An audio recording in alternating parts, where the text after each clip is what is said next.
नमस्कार. ते education foundation मध्ये आपलं स्वागत. त्याच्यामध्ये आता आपण गणितामध्ये आता पुढचं लेक्चर घेऊ, ज्याच्यामध्ये आपण बेसिक आधी सगळ्या गोष्टी बघितल्या की संख्या काय असतील, संख्यांचे प्रकार असतील, लसावी मासावी असेल. तर पुढचे कुठलं प्रकार आहे ते आपण घेतलं. याच्यामध्ये आता पहिल्यांदा आपण एकचल समीकरणे बघू. आता एकचल समीकरण असतं काय, तर एकचल समीकरणामध्ये काय असतंय, त्या नावामध्येच काय सांगितलं, एकचल. मग एकचल म्हणजे काय, त्याच्यामध्ये फक्त एक चल असते. आता चल कशाला म्हणायचं ते पहिल्यांदा बघू. तर चल काय असतंय, ज्यावेळेस अशा पद्धतीने आपण लिहिलं जातं तर याच्यामध्ये संख्येबरोबर ज्यावेळेस कुठलीही संख्या असेल त्याच्याबरोबर काय असतंय, कुठलं जरी अल्फाबेट म्हणजे ए बी सी असेल किंवा अ कुठलं जरी असेल, संख्या जोडून ज्यावेळेस कुठलं आपल्याला त्याच्या बरोबर येईल तर त्याला काय म्हटलं जातं, चल असं म्हटलं जातं. आणि हे फक्त ज्यावेळेस काय, ही संख्या म्हणजे संख्या येतं फक्त. तर लक्षात ठेवायचं, संख्येबरोबर कोण असं जोडीला आलं तर ते काय म्हणते, संख्येचं काय म्हणतंय, चल बनलेलं असते. तर मग या पद्धतीनं ह्याच्यातलं मग काय बघायचंय, एक चल म्हणजे ह्याच्यामध्ये फक्त एकच चल असलं कुठले तरी. म्हणजे समजा असं दिलंय आपल्याला, तर हे कुठले झाले याच्यामध्ये, किंवा अशा पद्धतीनं असेल असं आपल्याला दिलं, त्याच्यामध्ये किती झाली, दोन चल झाले इथं. कारण इथं हा काय एक्स आहे आणि हा वाय, म्हणजे हे काय झालं, हे वेगवेगळे चल झाले, इथे दोन चल झाले. हे आपण पुढे बघणारच आहे. इथं काय आलंय, एक चल आलंय. तर पहिल्यांदा आपण काय बघू, ह्या प्रकारचे उदाहरण बघू. तर मग ह्या प्रकारचे उदाहरण सोडवायची कशी, एक चल आपल्याला दिले तर सोडवायचं कसं, तर हे बघून घेऊ. इथं तर इथं काय केलंय, इथं दोन कंसात काय, एक्स वजा 4 बरोबर काय दिलंय, 10 दिलंय. हे सोडवायचं आपल्याला. कशाची किंमत काढायची, तिथं सोडवायची म्हणजे आपल्याला काय करायचंय, ह्या एक्स ची किंमत काढायची.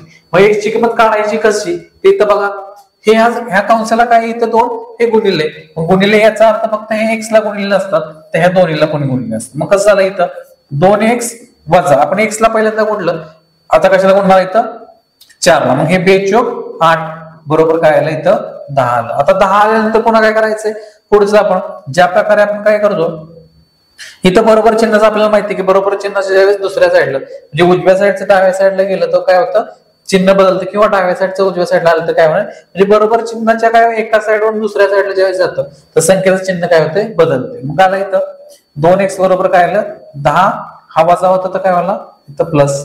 मग 2x बरोबर किती झाली, इथं 18 झाली. मग इथं पुन्हा घेऊ, 2x बरोबर काय आपल्याला 18 आहे, तर मग x बरोबर काय मिळालं, इथं 18/2. मग x चे उत्तर काय मिळाले, इथं आपल्याला 9 हे उत्तर मिळते. मग कसं बघायला, 2 × 18 हे उत्तर काय झालं, 9. म्हणजे इथंच आपलं काय उत्तर आलं, तर पर्याय क्रमांक 2 हे उत्तर मिळालं. ठीक आहे.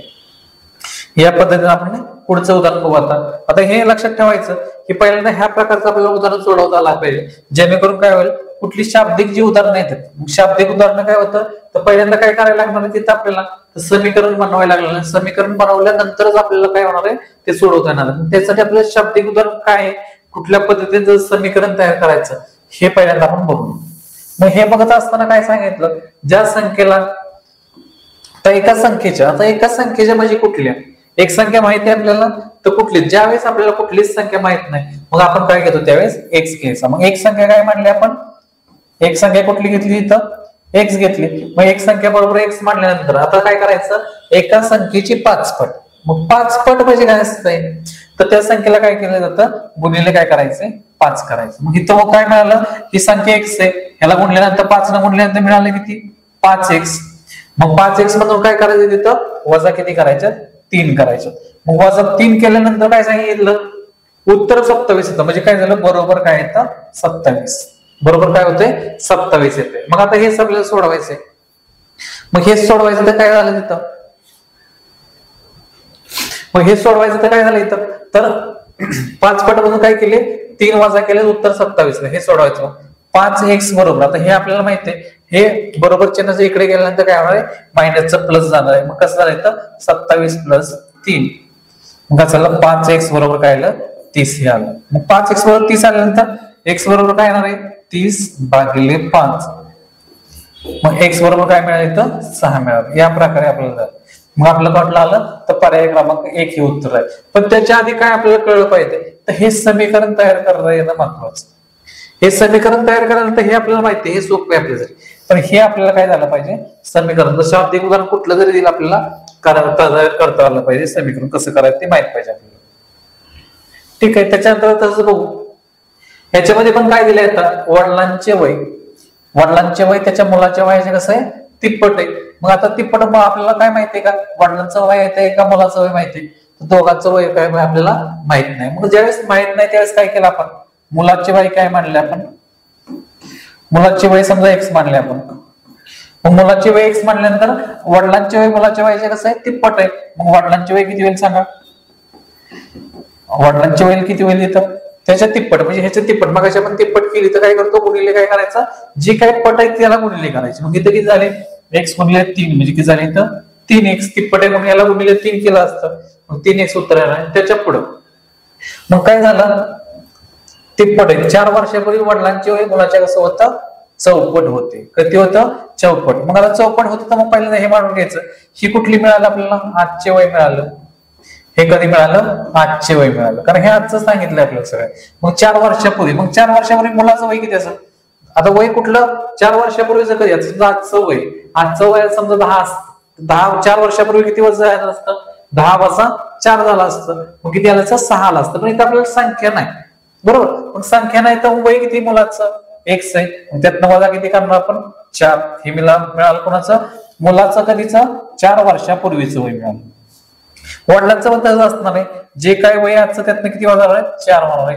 त्यावेळेस मुलाचं वय किती होणार आहे, म्हणजे वडिलांचं वय मुलाचे किती होतं, चौपट होतं. मग चौपट होतं तर काय करायला लागणार आहे, मुलाचं वय किती घेतलं आपण, 1 घेतलं, तर वडिलांचं वय त्याच्या किती असणार आहे, चौपट म्हणजे किती असणार आहे, 4 असणार आहे. अशा पद्धतीने मांडून घ्यायचं. मग हे मांडल्यानंतर करायचं काय पुढं, तर तिरकस गुणाकार करायचं. मग ह्या संख्येने काय करायचं, याला गुणायचं. मग कसं आला, 4 कंसात x वजा 4 बरोबर किती मिळालं आपल्याला, 1 गुणिले 3x वजा 4. अशा पद्धतीने हे कसं केलं लक्षात घ्या पुन्हा एकदा, तर हा तिरकस करायचा इथं, हा आहे ना, याला इकडे गुणला किंवा इकडून हाला गुणला, तो एकच अर्थ झाला त्याचा. मग कसं आला इथं, 4x वजा 16 बरोबर 3x. आता 1 न कुठल्या पण संख्येला गुणलं तर उत्तर काय येतं, जी काही संख्या असेल तीच संख्या येते. मग 3x राहिलं, वजा 4 वजा 4 राहिलं इथं. मग इथं कसं आलं, 4x. आता इथं पुन्हा आदला बदल करायची, चल जिकडे असतील ते एका साईडला चल घ्यायचे, एका साईडला संख्या घ्यायची. मग कसं आलं, 4x वजा 3x बरोबर, हे वजा 4 तसेच ठेवणार आपण, वजा 4 बरोबर. आता इथं काय झालं, अधिक काय होणार आहे, 16 होणार. अधिक 16 का झाले, तर इथं -16 ती काय होणार, इथं प्लस होणार आहे. मग आलं x बरोबर, हा प्लस हा मायनस.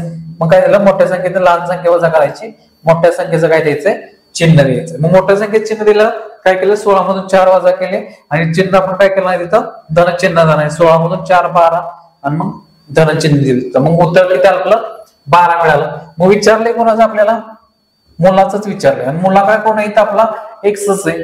मग मुलाचं वय किती आलं आपलं, तर 12 हे आपलं काय मिळालं, मुलाचं वय मिळालं. जर समजा आपल्याला वडिलांचं वय विचारलं असतं तर काय केलं असतं, इथं एक्स ची किंमत माहिती आपल्याला 12 गुणिले किती केलं असतं, 3. जर वडिलांचं विचारलं असतं तर, पण आपल्याला विचारलंय मुलाचं, हे उत्तर आपलं काय असणार आहे, पर्याय क्रमांक 1 हे उत्तर असणार. पुढचं आता घेऊ, पुढचं पण कसं चालतं, हे उदाहरण तयार करायला आलं पाहिजे आपल्याला. शाब्दिक जे काय उदाहरण आहेत त्याचं काय करता आलं पाहिजे, समीकरण. जर समीकरण तयार करायला शिकलं की मग उदाहरण काय होणार आहे, सोपं होणार आहे. मग त्यासाठी जे काय दिलंय, इथं पण कसं झालं, एकाच संख्येतून, इथं पण एकाच संख्येतून काय करायचं आपल्याला, 5 वजा करून 3 ने भागलं तर उत्तर 4 येतं. म्हणजे कसं झालं, संख्या किती आपली x आहे, मग x मधून काय वजा करायचे, 5 भागिले किती करायचे, 3. जसं दिलं तसं एकाच संख्येतून काय करायचंय, 5 वजा करायचे. 5 वजा केल्यानंतर काय करायचंय, नंतर 3 ने भागायचं. 5 वजा केले पहिले, पुन्हा 3 ने भागलं, त्याच उत्तर किती आलं, 4. मग उत्तर जर 4 येत असेल तर हे झालं आपलं समीकरण तयार. मग आता आपल्याला हे कसं सोडवायचं आपल्याला माहिती, काय करायचं, संख्या एका बाजूला घ्यायच्या, चल एका साईडला. इथं आता हे इथं चल आहे, इकडं चल आहे का नाही, मग कुठलं इकडं आणायची गरज नाही. मग ही संख्या आपण सगळ्याचं काय करणार, इकडे घेऊन जाणार. मग कसं आलं, x वजा 5 बरोबर हे भागिले ते काय झालं, इथं गुणिले x वजा 5 बरोबर 4 त्रिक 12, x बरोबर 12 प्लस 5. मग x बरोबर किती झाले, इथं 12 आणि 5 17. हे आपलं उत्तर पर्याय क्रमांक 3 हे उत्तर झालं. ठीक आहे. त्यानंतर 2 चलातलं बघू. एक चल बघितलं आपण, 2 चल. 2 चलाचा बदल असताना काय होतंय, या पद्धतीचं उदाहरण असतंय. मग या पद्धतीचं उदाहरण असल्यानं सोडवायचं कसं, कारण 1 चलातलं उदाहरण सोडवायची पद्धत आणि 2 चलातली वेगवेगळी. इथं दोन चल कसं त्याच्यामध्ये दोन चल असतात. आता इथं बघा मगाशी बघितलं फक्त आपल्याला एक्स होता, एक्स असेल किंवा वाय असेल, कुठला तरी एक असेल किंवा दुसरा कुठला पण असू शकतो. पण इथं कसं असतंय, इथं बघा इथं एक्स आहे, इथं वाय, इथं पण काय दोन आहेत असं, म्हणजे ह्याला म्हणायचं दोन चलातील समीकरण. मला सोडवायचं कसं, तर काय करायचं, दिलेली समीकरण काय करायचं पहिल्यांदा मांडून घ्यायचं मांडणीमध्ये. प्लस 2y बरोबर 16 आणि इथं कसं आलं x वजा y बरोबर काय 2 आहे. मग आता हे करताना इथं ज्यावेळेस बेरीज वजाबाकी करायची काय करायचं, तर काय करायचं इथं असं चल घ्यायचं की हे दोन्ही काय करायला पाहिजे, कुठलं तरी चल काय पाहिजे समान पाहिजे. मग समान पाहिजे इथं काय, इथं 3x आहे तिथे x आहे, इथं 2y आहे इथं एकच y आहे. या संख्याचा विचार नाही करायचा, ह्यांचं फक्त बघायचं. मग याच्यामध्ये आता काय करायचं, ह्याच्यातलं दोन्हीतलं कुठलं तरी एक समान करायचं. लक्षात ठेवायचं एक्स तरी समान करा किंवा वाय तरी समान करा. मग काय केलं, हा वाय लहान आहे वायला समान केलं तरी चालतंय. मग ह्याला काय करायचं, ह्या पूर्ण समीकरणाला किती गुणायचे 2 ने गुणायचं. मग हे कुठलं झालं आपलं 1 नंबर, हे 2 नंबर समीकरण. तिसरं कसं तयार होईल, मग ह्याला 2 ला गुणायचं. मग 2x ह्याला गुणलं की 2x वजा 2y बरोबर काय आले तर 4 आले. म्हणजे समीकरण नंबर किती झाले 3 झाले. मग समीकरण 3 झाल्यानंतर काय करायचं, इथं समीकरण 1 आणि 3 चं काय करायचंय, इथं समीकरण 1 आणि 3 आपण काय करू मांडून घेऊ. पहिल्यांदा कुठलं आलं 3x अधिक 2y बरोबर काय आलं तर 16.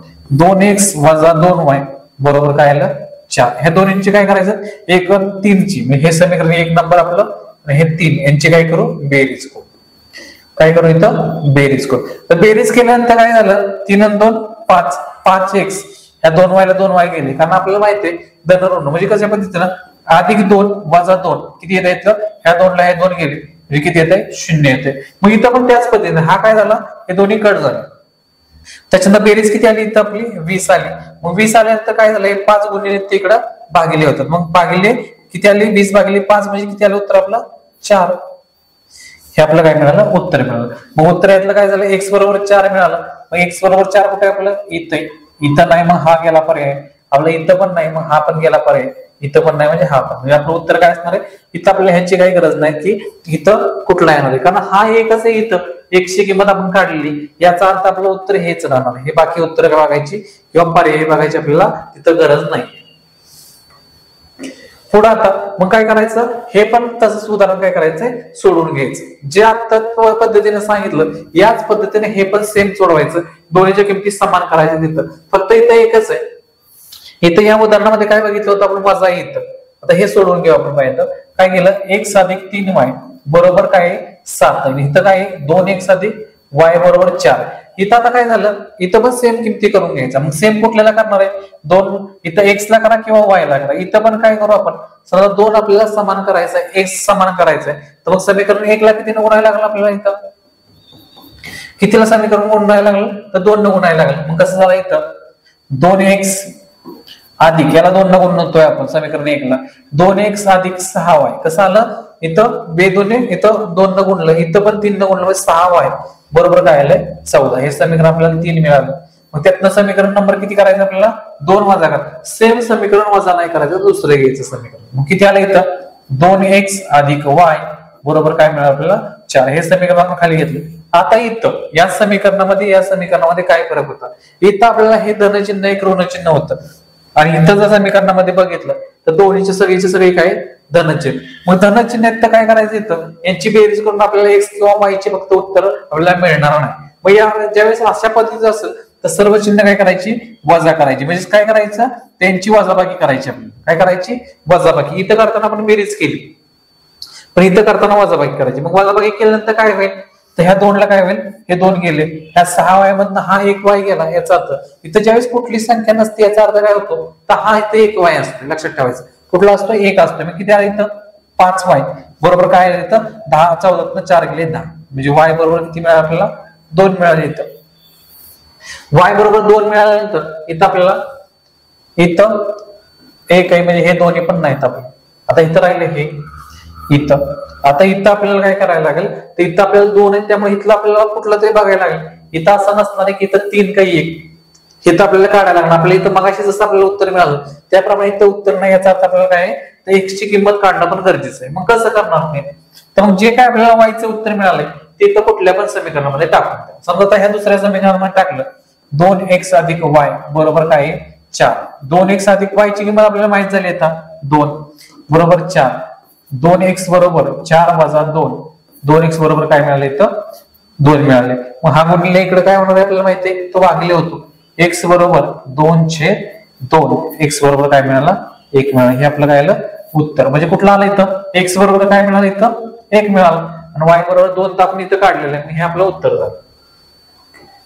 ठीक आहे पुढचं आता पुढचं काय सांगितलं एका फळ विक्रेत्याकडे सफरचंद आणि संत्री एकच मिळून किती 100 आहेत. सफरचंद प्रत्येकी काय आहे तिथं 10 रुपये.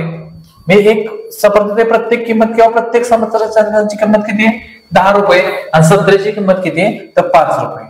किती 5 रुपये दरात. जर एकूण किंमत किती आहे 700 रुपये असेल तर सफरचंदाची व संत्र्याची काय करायची संख्या शोधायची. हे या पद्धतीने असत. ठीक आहे मग आता काय कळलं ना ह्याच्यामध्ये काय सफरचंद आणि संत्री दोन गोष्टी आहेत. मग दोन गोष्टीत आपल्याला काय करायला लागेल याचा अर्थ काय करायला लागेल दोन चल कुठली तरी घ्यायला लागेल. मग पहिलं काय घेतलं सफरचंद किती माहिती आपल्याला नाही. मग काय मानली ती x मानली. ठीक आहे त्याच्यानंतर संत्री किती आहेत नाही माहित आपल्याला ती काय मानली y मानली. x किंवा इथं दोन वेगवेगळ्या गोष्टी. एक गोष्ट असतं आपण x मानला असता इथं दोन गोष्टीत x अधिक y मानलं म्हणजे x आणि y मानलं. ठीक आहे मग याचं समीकरण तयार कसं होईल यांची संख्या किती घेतली आपण यांची संख्या x घेतली यांची संख्या y घेतली. दोन्हीची मिळून संख्या किती आहे दोन्हीची मिळून किती आहे हे दोन्हीची जर बेरीज केली तर आपल्याला इथे सांगितलेली संख्या मिळून किती यांची 100 आहे. मग 100 संख्या इथं 100 घेतली आपण. काय घेतलं इथं सफरचंदाची काय संख्या त्या संत्र्यांची काय संख्या दोन्ही मिळून किती झाले 100 झाले. मग ते झाल्यानंतर प्रत्येकाची किंमत दिली आपल्याला. सफरचंदाची किती हे सफरचंदाची संख्या. मग यांची किंमत काढायची कसं काय म्हणून एकाची काय संख्या किती x मग 10 गुणिले x म्हणजे किती झाले 10x. याची ही किंमत आणि याची ही संख्या अशी मिळून त्याची किंमत तयार होते. मग इथं पुढे काय केलं संत्री किती 5 रुपयाची आणि ही संत्र्याची संख्या अशी मिळून जर त्या दोन्हीची जर केली किंमत तर किती होते 700. मग अशा पद्धतीने आपल्याला काय झालं दोन समीकरण मिळाले. मग ह्या मागाच्या पद्धतीनेच काय करायची आपल्याला सोडवायचे पण ह्याच्या आधी हे समीकरण तयार करणं आपल्याला महत्वाचं. त्याच्यानंतर काय करणार मग ह्या समीकरणाला काय करायचंय आपल्याला माहिती आहे की तसं किंमत कशी करायची x किंवा y ची किंमत काय करायची समान कुठलीही करू शकतात x ची करा किंवा y ची करा. ठीक आहे त्याच्यानंतर काय केले इथं छोटा काय y म्हणून काय केलं आपण y चे जर बनवत असलो तर ह्याला कितीने गुणायला लागले समीकरण 1 ला आणि 2 कितीने गुणणार आपण 5 ने गुणू. काय करायचंय 5 ने गुण. मग 5 ने गुणत असल्यानंतर किती झालं इथं मग 5x अधिक 5y बरोबर 500.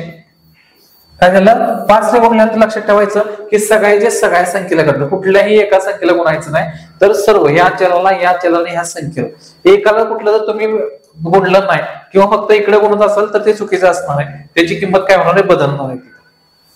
मग काय झालं आता इथं धन चिन्ह दोन्ही हे पण बघितलं आपण दोन्ही धन आहेत तर काय करायचं सगळ्याचे चिन्ह कसं करायचं ऋण करायचं.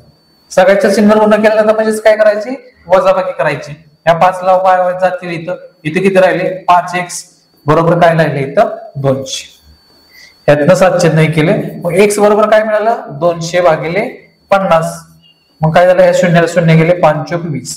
मग x बरोबर काय मिळालं इथं आपल्याला 4 मिळालं. मग x बरोबर 4 मिळाल्यानंतर x बरोबर 4 मिळालं कुठलं इथं काय झालं इथं 4 मिळालं तिथं म्हणजे कुठं येणार तिथं x बरोबर काय आलं 4 आलं. तर आता काय विचारलंय तिथं तर इथं यांची काय विचारली संख्या नाही तर काय येणार इथं 5. यांची किंमत आपल्याला संत्र्यांची काय येतं इथं तर किंमत तिथं. ठीक आहे